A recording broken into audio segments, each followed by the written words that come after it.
To find the gradient of 2y is equal to 7x plus 1. So our first thing na is to write it in the form of y is equal to mx plus c.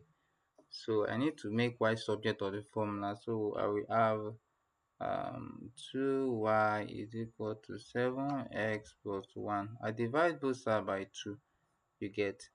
So when I divide both sides by 2, 2 here will cancel 2 here. So what will I have? I will have y is equal to 7x plus 1.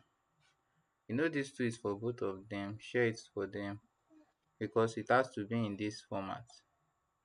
In this format, you get.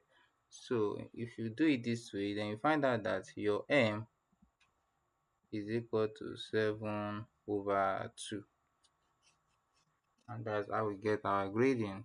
Thank you.